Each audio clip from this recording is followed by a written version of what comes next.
Well, welcome back. Tonight we start a new chapter in our special Friends for Life series. We're kicking off the month of November, focusing on the health of the men in our lives. And we're going to start by introducing you to the Hill family out of Chicago. And we're going to learn more about the No Shave November movement that they started. It gained national attention as a way to drop the razors and raise awareness. But the cause was launched after their family was dealing with a very tragic loss. Yeah, our Justin Cree spoke with a member of the family to learn more about what this No Shave November movement means to them.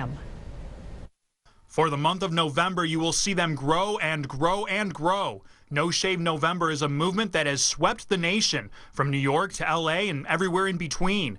But where did it begin? The story starts 7 years ago in Chicago. Matthew Hill was first diagnosed with testicular cancer in 1997. He was in remission and cancer-free until April of 2006, when the father of 8 was diagnosed with stage 2 colon cancer. After a 19th-month battle, Hill passed away, leaving behind a grieving family. It was tough to see someone like that kind of be taken away slowly. But when their dad passed away, they wanted to spread the word about awareness, so people understood the importance of being screened and tested for cancer. That's how No Shave November started. And as part of our Friends for Life effort, the men here at 6 News will be participating in this No Shave November, which is really astounding because that means nobody's going to shave here that you see on air, including our Fred Human, who looks pretty clean shaven right now. Sherry. But don't get used to it, right, Fred? Probably make me a little sexier, don't you think? Oh, yeah. I carry my razor everywhere. I shave 6 times a day this week. Boy, November's going to knock me right off the air. In honor of the last day before November, the men of 6 News got together to sit down for a great cause. Our Haley Herzog has a story. After Shave Barbershop usually shaves around 4 customers a day, but on the morning of October 31st, they had the men of 6 News roll in, all for the sake of men's health. Getting shaved like this is really showing that, we're taking steps forward for cancer awareness and men's health. I've been in television news for close to 20 years, so let's just say I've seen more than my share of healthcasts.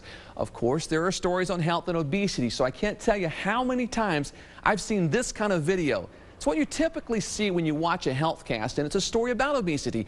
I just never imagined that one day that story would be about me. This is where you typically see me, on the green screen giving you the forecast. This is me, though, back in January. Let's freeze it right here. Wow, what a difference. I was close to 300 pounds, and even at 6'2", that's a lot of weight, the kind of weight that can be dangerous, and that's where my journey to being healthy began. My wife Shannon was worried about me. I knew my weight was up, but I didn't want to believe it was affecting me so much. He was really tired all the time. He wasn't interested in doing the things that we normally like to do. Honestly, I thought he was depressed because he was just so tired all the time and, took naps when he would come home on his dinner break from work, and that was just so unlike him. It was hard to even run across the yard playing with my kids. I knew for myself, for them, for my future, if I was going to have one, I had to do something. I decided to take back my life, and I knew the place to start was with my family doctor. To add to my weight problem, vitamin D was low, reducing my desire to get up and do anything. Dr. Smith says the most obvious signs of low vitamin D vary greatly. Some people may have only subtle symptoms. In my case, though, fatigue, feeling blue, and being achy were enough for a blood test, and it confirmed my levels were very low. That's where we began. I started right away replacing my vitamin D and saw an instant increase in my energy. It was then time to burn some calories. I started slowly, just walking with some very slow runs mixed in. That turned into running a half mile, then a mile, and now I average 2 to 3 miles per day. I also got back into kayaking and just enjoying the outdoors again. Just 20 minutes or so exercise per day is my minimum, but I often do a few extra things to burn a few extra calories. Under Dr. Smith's guidance, I started eating healthier too. My wife always ate healthy, so she didn't mind that at all. The pounds, they started coming off, first slowly, but then a few pounds a week. As of today, I am down 80 pounds. My life has changed for the better, and I don't ever want to go back. It's just the opposite. I want to continue going forward to enjoying each day with my family and my friends. If there's ever a down day, I just tell myself, one day that little girl of yours, she's going to get married. You will be there to give her away and to have your daddy-daughter dance. And for those like me in their 40s wondering what they need to do to start their journey, Dr. Smith says the best way to begin your journey is to first visit your local doctor. Make sure you're healthy enough for exercise. Good nutrition, that is critical. While burning calories is an important part of losing weight, replacing vitamins and minerals you lose is as well. Finally, make a plan for the long haul. A diet and some exercise for a month is great, but a sustainable lifestyle change is what will really lead you on your journey to reclaiming good health. Oh, such important tips. Thank you for sharing that story with us. Thank you so much. Sometimes talking about weight can be a little sensitive subject, but I just thought, you know, if it can help somebody else out there who's thinking about getting off the couch, let me get this out there. You're a great, inspiring example that it can happen and work. Yeah, and tonight we follow along as Uncle Fred walks us through what it's like to get a physical and why, in his case, it was a good thing he made that appointment and kept it. Where are we going today? We're going right over here.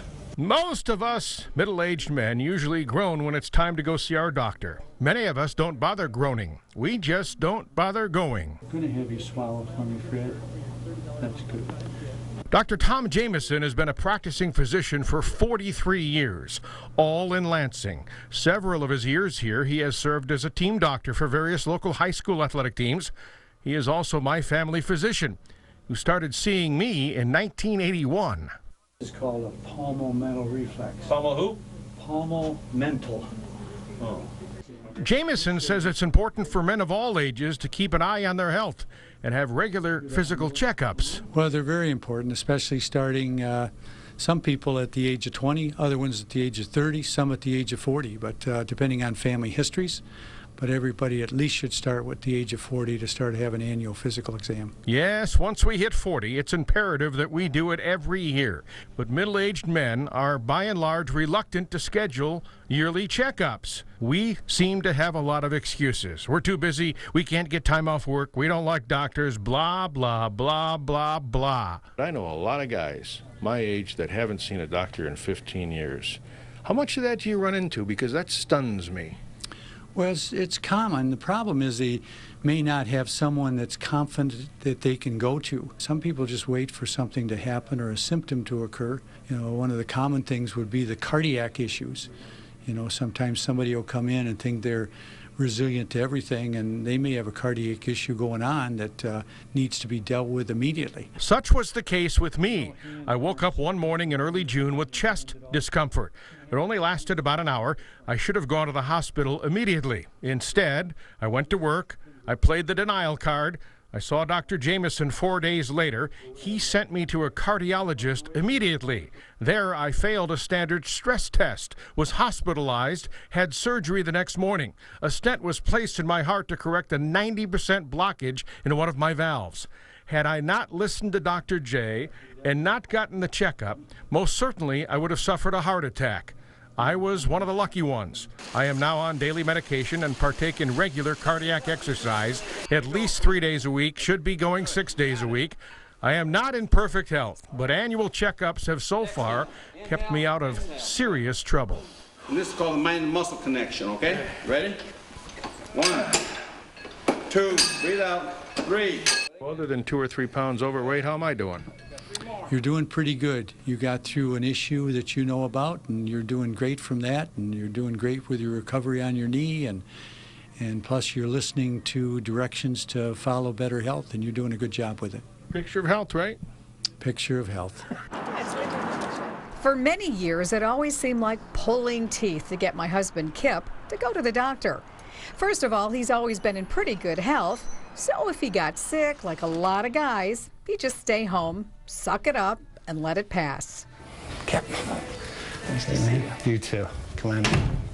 But 4 years ago, something dramatic happened. I woke up that morning feeling like I really had the flu very quickly, and I kind of curled up in a ball and didn't want to move. Thanks.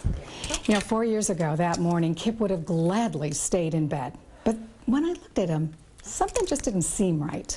Like a typical guy, I said, no, I'm fine, just leave me alone and I'll feel a lot better. But she insisted.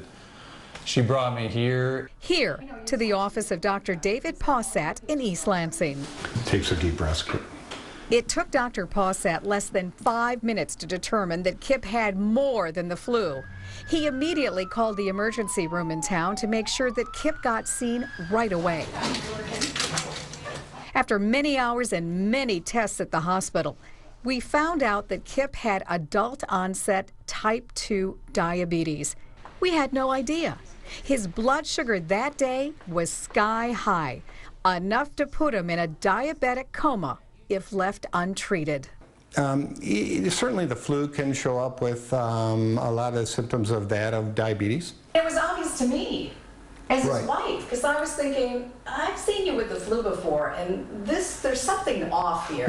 Right. So I trusted that, too. And that's sometimes a woman's intuition. Since being diagnosed, Kip has lost over 25 pounds, controls his blood levels with medication, eats a lot better, even when I'm not around to nag, and he even started biking to make sure he gets enough regular exercise. And it's not uncommon, Kip. I mean, we oftentimes as guys, we kind of think we can just push through these things and somehow it'll get better. Thank God for our wives. They kind of have a different way of looking at healthcare and at our health. And that was something so serious that God only knows what may have happened. Yeah, Jane's persistence was probably life-saving. Yeah. Well, right. I'm glad she's a persistent woman.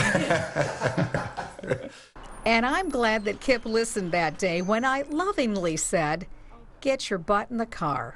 For more than 2 decades, radio listeners across mid-Michigan woke up to the voice of Rich Michaels. Yeah, you might remember him as the popular and outspoken host of the Rich Michaels in the Morning Show that dominated Lansing radio. But what we're going to share with you tonight has nothing to do with Rich's glory days. In fact, just a few months ago, Rich was diagnosed with stage 3 colon cancer. Now, Rich hasn't told a lot of people about this. In fact, at times he says he even denied it. But tonight, Rich breaks his silence to hopefully inspire you to take control of your health now. I recently accompanied Rich on one of his chemotherapy treatments, and he shared with me how he wants everyone to know how important it is to get a colonoscopy.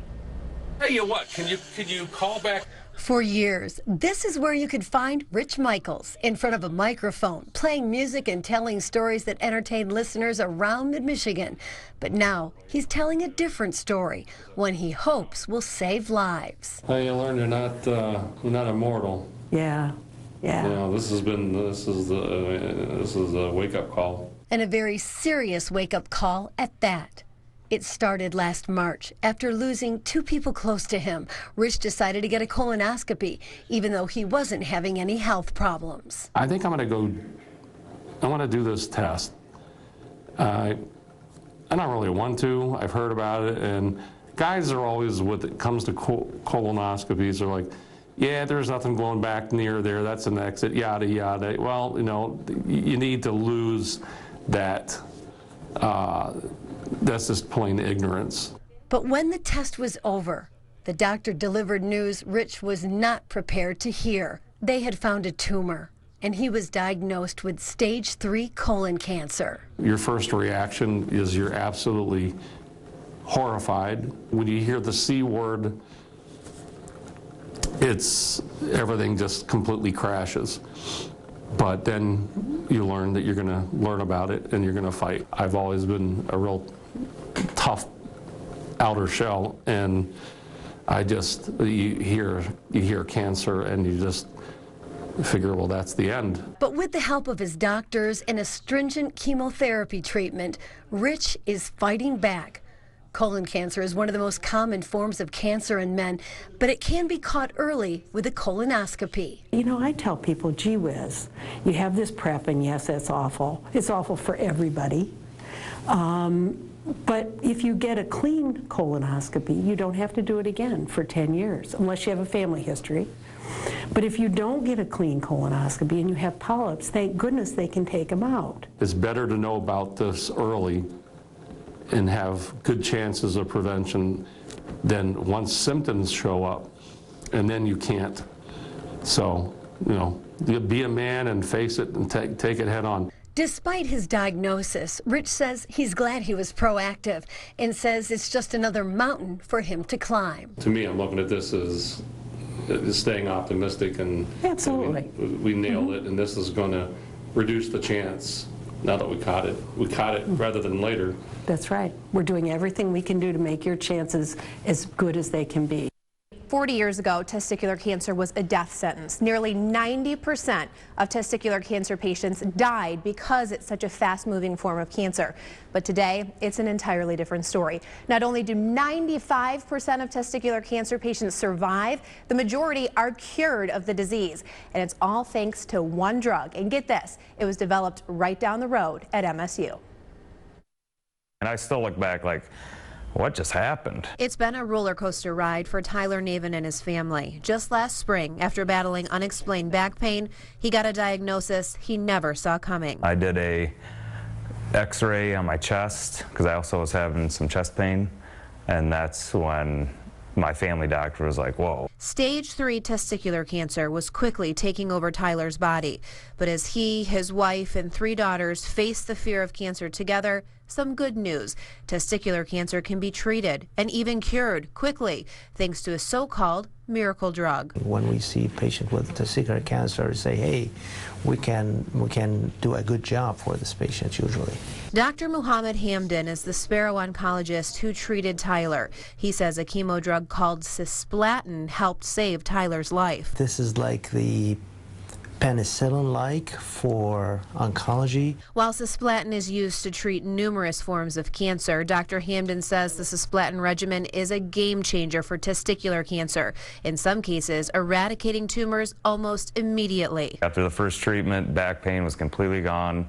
My neck went down, the lymph nodes went down. But even with those instant effects, the treatment with cisplatin is grueling. It was 5 days, 7 hours per day in a row. That went on for 12 weeks, and Tyler's hair fell out as he battled nausea, all while being flushed with fluids to protect his kidneys from the toxicity of the drug. I lost about 40 pounds in probably less than a month. But 3 months later, Tyler walked out of Sparrow completely cancer-free, having no idea that the powerful drug that had just saved his life was developed just a few miles away at MSU.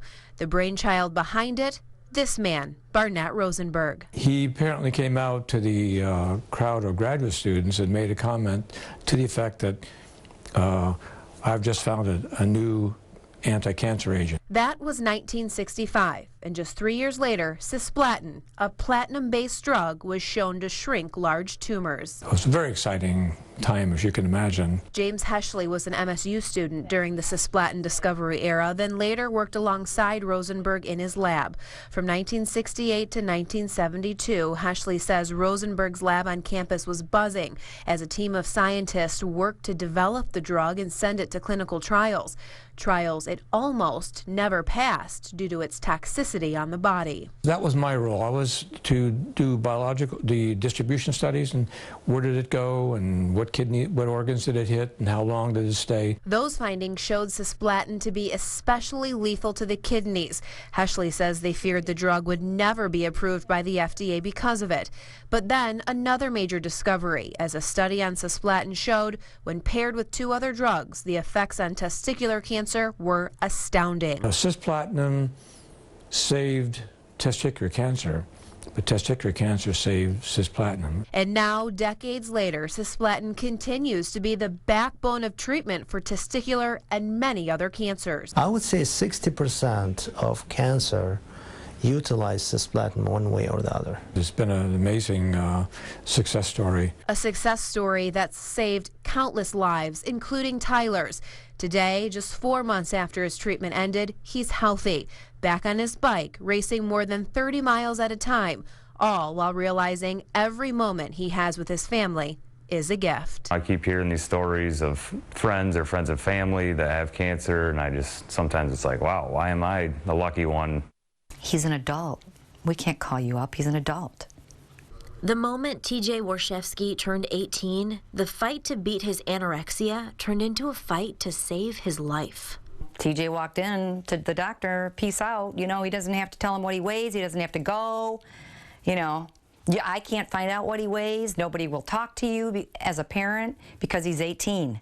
After TJ's first term at Albion College, Susan had had enough. He was 5'5" and down to 85 pounds.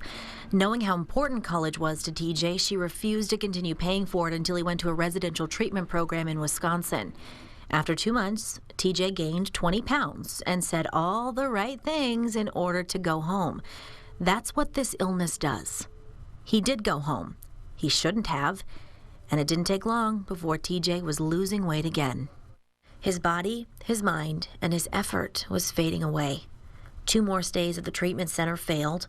Even a car accident and a short hospital stay wasn't enough to scare him into eating. Nothing and no one could help him. Near the end, TJ wouldn't consume any calories, nor fat, nor sugar. His body was shutting down.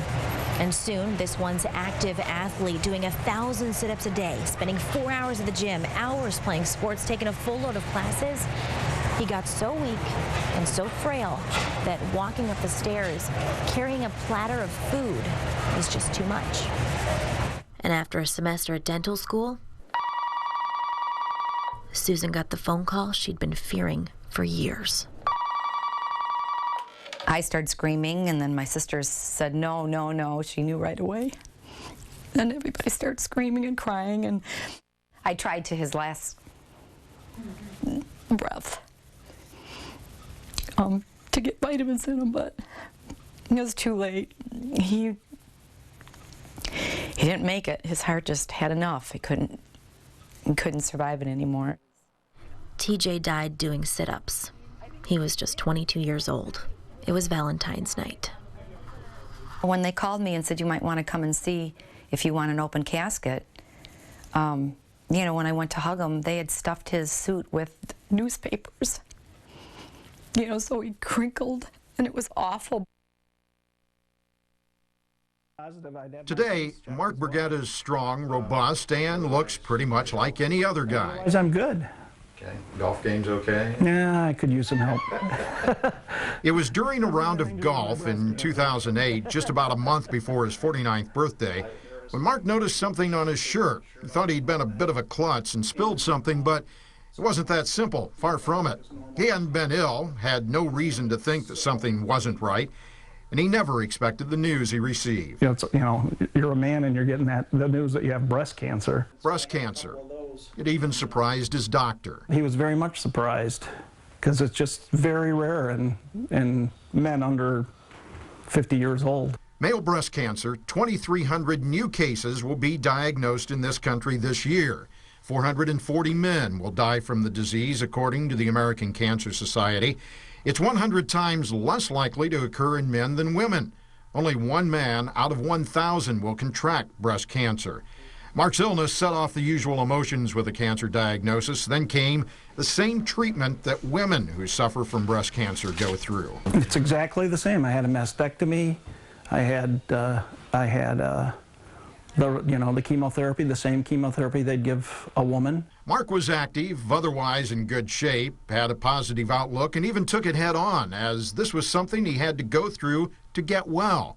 It wasn't an end-of-life approach. When Mark and his wife Molly went to the doctor for appointments and treatments for his breast cancer, those in the waiting room thought he was along to support her. It was Molly supporting Mark.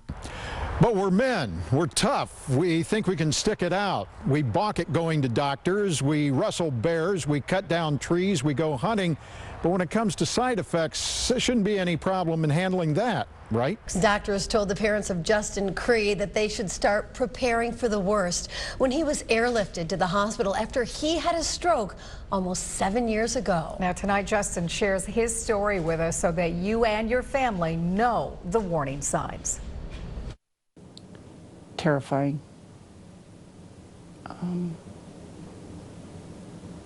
I was so afraid you could die. Your typical sunny Wednesday morning was anything but typical for me. I was woken up with an intense headache and dizziness. I was having a stroke. My mother recalls that terrifying day. He was hollering, "Somebody help me, help me." And when I got to him, he was laying on the bathroom floor, and I said, he said, "Call 911, I'm having a stroke." It's not something a mother thinks is going to happen to their 26-year-old son. But a stroke is exactly what I was having. The paramedics came within minutes and rushed me to St. Joseph Mercy Livingston Hospital in Howell. Once there, I was going in and out of consciousness. A robot who is controlled by a doctor located at a different hospital in a different city evaluated me. Dr. Ramesh Madhavan explains how this technology, which is about 10 years old, is so important when saving stroke patients. It is important because we do not have physician expertise in rural areas, in community hospital setups, in locations where specialty physicians are not available. And this is where telemedicine is growing in a big way. Dr. Madhavan is able to maneuver the telemedicine robot right to my bedside to assess the symptoms. It was determined that I had to be airlifted to St. Joseph's Stroke Center in Pontiac. This technology possibly saved my life. Time is the key. Every minute is lost. More and more brain cells are dying. Unlike most strokes, mine was caused from trauma. My vertebral arteries were ripped, forcing my body to naturally form a blood clot to fix the tear. Doctors could never pinpoint what caused my arteries to rip, but most strokes are caused from poor health. So exercising, eating healthy, and not smoking can help prevent one. These are what we refer to as modifiable risk factors. These are things that you can impact to actually prevent or reduce your risk for stroke. There are many signs that you can tell if someone near you is having a stroke, but the most important is timing. Remember the word FAST, an acronym for stroke. F for face drooping. A for arms. When asking the person to raise their arms, is one lower than the other? S stands for speech. Is their speech slurred? If they reveal any of these symptoms, T stands for time. Time is of the essence.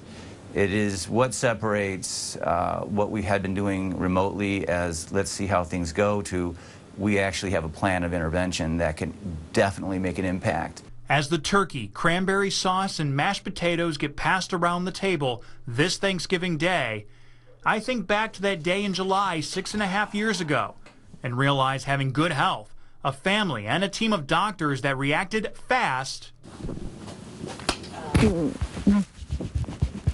is what I'm most thankful for. Today, we're kissing the beards goodbye. Meteorologists Jim Geyer and David Young joining us live at Aftershave in Okemos, where they're saying adios to their month-long growth. Good afternoon, guys. Hi, Siobhan. Yeah, we're here at Aftershave in Okemos. Rick is here about ready to begin the process of trimming away that growth that David had for a month here. We can call it that. And again, it was all for Men's Health Month. What do you think? You ready? You finally ready? I'm ready. My daughter said, "No, Daddy, please leave the beard." She likes it, but no, I'm ready to make the transition back to the. I don't even call it a beard, but whatever this is, it'll be gone soon. Okay, and again, Rick is going to be doing this. What's the process, Rick? First you trim it away and then put the shaving cream on? Is that what it is? Yeah, first we're going to trim the growth away, and then we'll put the shaving cream on, hot lather, hot towel, and then we'll shave it off. Okay, obviously I'm letting David do it first, and then I'll do it myself too. So yeah, when we come back, we'll see how far along the shave is. So again, we're reporting live in Okemos. I'm Jim Geyer and David Young, 6 News.